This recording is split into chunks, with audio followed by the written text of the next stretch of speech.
In 2011, a couple years after the incident, he actually had a breakdown backstage. The singer allegedly blew up in his dressing room during a commercial break and threw a chair at a window overlooking Times Square. He confronted several members of the show's production staff and exited the building shirtless, and it's because he was asked about this incident with Rihanna. Now, we're going to watch this interview very carefully. You could tell he's aggravated by the question. You could see him start getting kind of like impulsive, like he has a violent response to things he does not like. And the look that he gave the camera at the end really tells it all. Have you all seen each other, been around each other? I mean, not really. I mean, it's not really a big deal to me now as far as that situation. I think I'm past that in my life, and I think today is the album day, so that's what I'm focused on. So everybody go get that album. And that is something that we are here to talk about, but thank you very much for willing to do that. Shortly after this interview, it wasn't a great look that he got a new tattoo on his neck. And when fans saw this tattoo, guys, this is so sick. It looks like almost like a mimic of like the picture of Rihanna that we've all seen, which we're not including in this episode for various reasons, but there's a photo of her when she was attacked and she's super bruised up on her side, and you can tell her eye was punched. And in this tattoo, it looks like he's almost recreating this image on his neck, which is not only really disrespectful, but so creepy, like psychopath vibes. But again, his reps put out a statement saying no, it's actually a skull, like a Mexican skull, to celebrate the Day of the Dead, and that's what he was trying to mimic there. But like looking at it, especially in some of these photos from the red carpet, it looks like he's trolling Rihanna. That following year, Chris violated his restraining order against Rihanna by attending a Halloween party dressed as an Islamic terrorist. What is going on here? So wait, what? He was dressed as an Islamic terrorist. Rihanna was also present at the party, which was a violation of the restraining order taken out against Chris Brown in the wake of the attack. Now, question below to the lawyers or just anyone that knows. So if you have a restraining order against someone, let's say, so Rihanna has one against Chris, right? What if Chris is at the party before? Does he have to leave? Like, does the court order that he has to leave, or then is Rihanna at fault for then going to a party that Chris was at? I just don't quite understand how that would work. So comment below, like, even if it's your best guess, like comment below. And actually in the Spotify app, you can comment if you're streaming there. Not me trying to get my Spotify numbers up, but if you guys took a second and you went and rated it, I would really appreciate it. You guys might see this on video soon. But look at this picture. So stupid. Where's his PR team that wrote his BS statement? Like, why aren't they here to go and say, hey, Chris, maybe this is a little bit tasteless? I mean, and look at the weapon up in the air too. Wow, they really had fun with it, huh? The caption on Instagram, which collected 77,000 likes, read, "Ain't nobody effing with my click." Nobody messing with his click. I guess he's made that very clear.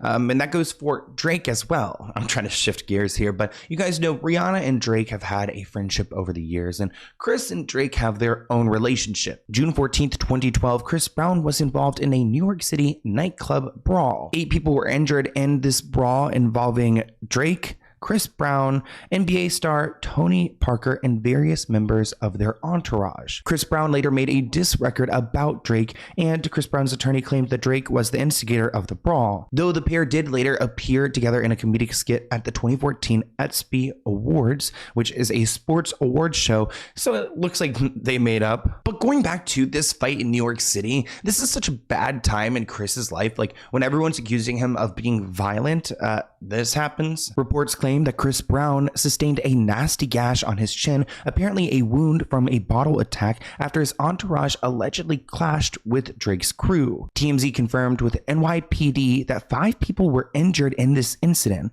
They arrived on the scene after receiving a call between 4 and 5 a.m. And of course, Drake and Chris fled the scene before cops arrived. We're told both Chris and Drake were hanging out in the VIP section when Drake began pointing and yelling at Chris Brown, probably because he doesn't like him for beating up Rihanna. Chris began yelling back. That's when members of both entourages rushed in and began shoving each other. With tensions running high, someone threw a bottle, which set the whole thing off, which turned shoving into punches. Thank God there weren't any weapons there. We're told club security rushed to break up the fight and called for police. Multiple members of both crews required medical assistance. Can you imagine, like, Drake leaves, Chris leaves, and then their crews are left behind, like, riding in the EMTs together? We're told the club suffered some serious damage in the fight, including busted up tables, broken mirrors, shattered lighting, and glass scratches all over the floor. After Brown and Drake's fight in NYC last year, Entertainment Enterprises, the company who owns Greenhouse Nightclub, sued the rapper and singer for $16 million after the bottle throwing incident went down. But now, just 1 year later, a judge has ruled that Drake and Chris don't owe a dime to the nightclub. According to TMZ, the judge claimed that Drake and Chris had, quote, no duty to the club to behave, especially because their brawl didn't even occur on Greenhouse's premises. The fight took place at Whip, a club close by, but both venues ended up losing their license to serve alcohol. Entertainment Enterprises claimed that Greenhouse took a major hit after the altercation. Now, as I alluded to earlier, it seems like these two made up. And that was evident when Chris Brown invited Drake to come into his music video for his 2019 song No Guidance, where he parodied the brawl. Obviously, he didn't make it exactly how it was. We didn't destroy the club. They made it into a dance battle. But this pretty much solidified that these two were cool and that Drake was, I guess, over the Rihanna thing as well. Let's react to a short clip of this together. He told me to tell you that you were the type to Instagram your breakfast in the morning.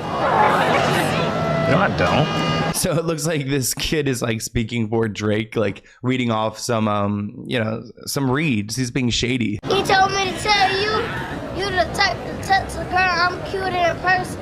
I got it. Interesting. So what's it gonna be? A dance battle! So it's interesting that they have this person in between them, like obviously this child, because I wonder if this is, again, like a kind of a mimic of what happened there, that there was another person who was like between them that kind of instigated this fight. Another celebrity that Chris Brown has feuded with is Frank Ocean. Frank actually claims that he was called the F slur during a brawl with Chris Brown. Frank Ocean told police he was called a faggot during his brawl with, I can say it because I'm one, with Chris Brown moments before Chris threatened to shoot him. According to the report, Frank Ocean told police Chris Brown punched him in the face after Frank told Chris that Chris had taken his parking spot. So they were both at the studio and Frank was like, hey man, this is where I'm parking. And Chris was like, no. And that's where the fight took place, over a parking space. Very Karen-esque. Frank told police Chris tried to shake his hand, but Frank refused, telling Chris that he was in his parking spot.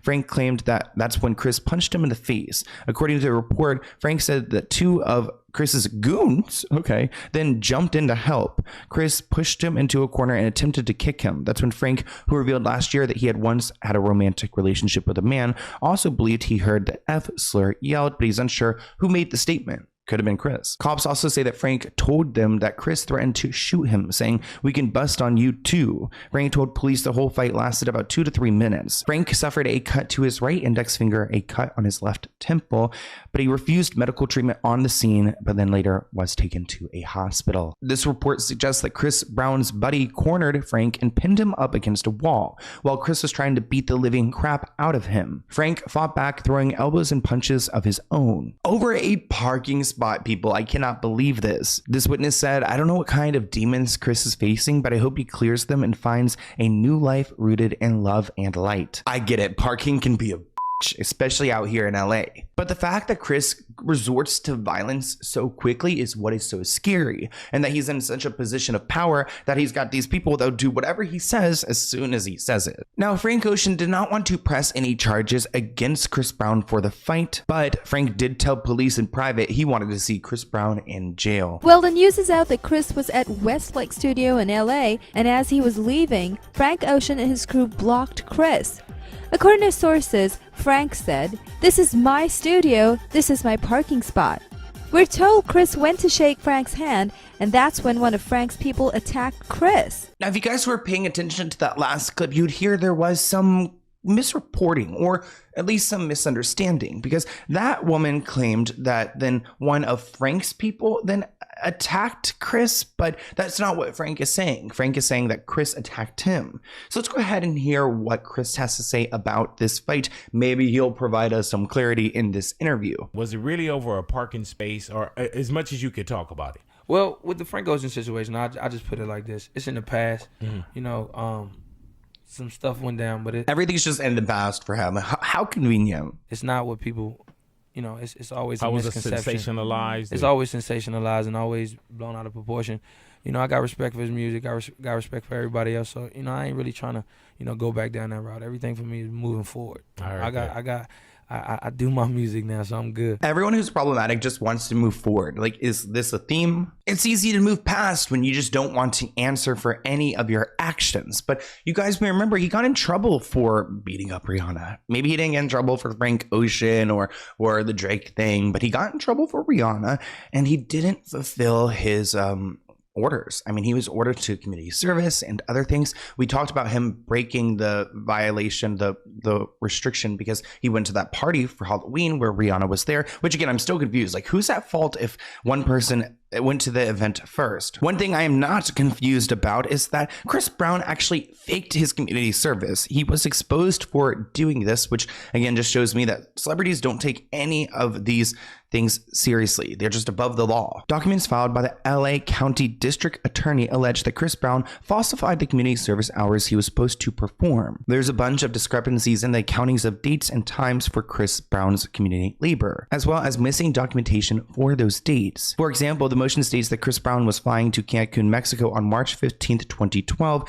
when the Richmond Police Department reported that he was picking up trash. So Virginia saying, hey, no, we've got him here doing community service, yet he's out here in Mexico and there's flight records to prove it. The motion also included 3 potential probation violations, including an altercation outside a California recording studio, the Frank Ocean one, multiple instances of testing positive for marijuana, and failure to obtain a travel permit. There's also the incident where he threw a chair at a window in 2012 at the Good Morning America studios. So these 3 incidents also count as violations, and yet there's no consequences. Let's do a little check-in with you guys. So at this point in the podcast, do you think that Chris Brown learned from Rihanna in the instance that like he won't get into that kind of relationship again with a woman? Comment below. Do you think he did? Well, I've got an answer for you guys. No, he did not. Which brings us to his ex, Tran. In 2017, Chris Brown is ordered to stay away from his ex-girlfriend, Karrueche. A judge granted the model a restraining order against him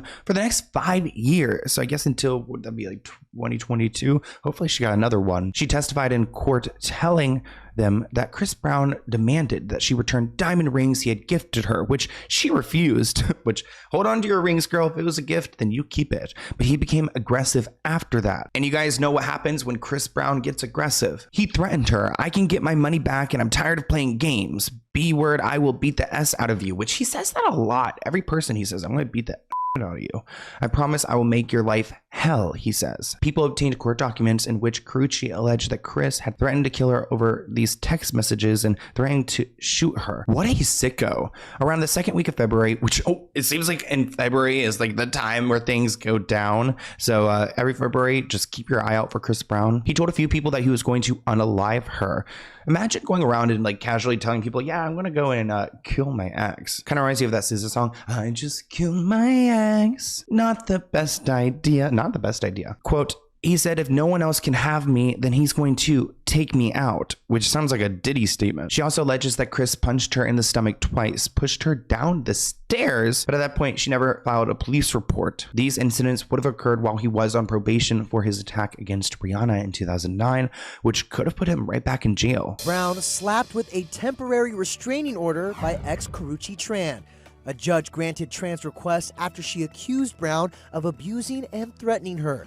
ET has the court docs. In them, Tran says the singer punched her twice in the stomach and pushed her down the stairs years ago. She also claims that earlier this month, Brown threatened to kill her. How many more women need to be harmed by Chris until we get it? A really bizarre moment happened in 2018. There were these photos going around of Chris strangling a woman. He claims that this was done in fun, not violence. Guys, take a moment and just hear what I said to you guys. There's photos of him strangling someone and he's saying this is for fun. Let's really decipher what we're looking at. We've got a photograph taken outside. Chris's face doesn't even look like Chris. Like, can we do a zoom in editor onto his face? I mean, it doesn't even really look like him. I don't know if he's done so many drugs or what. I cannot tell who this woman is. I don't know if we have that information. Well, first off, Chris is choking this woman and she's got her hand over his hand, which is kind of like alluding that she's trying to release it. And then we've got, and I think this is very important, the secondary woman over here with the white nails. She got her white nails done for the summertime.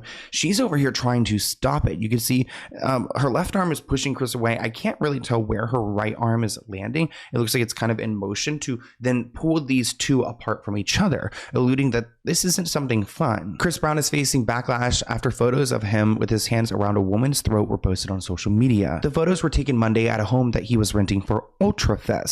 You can see in the photos he's grabbing the woman's throat and tilts her back as her friend appears to intervene. Now, Chris Brown's attorney put out a statement saying that she's a friend. It's obviously playful, as she confirmed. Whoever invaded their privacy will be held accountable. Thank you for watching this clip from the Let's Get Into It podcast. To view the full episode, visit the link listed below.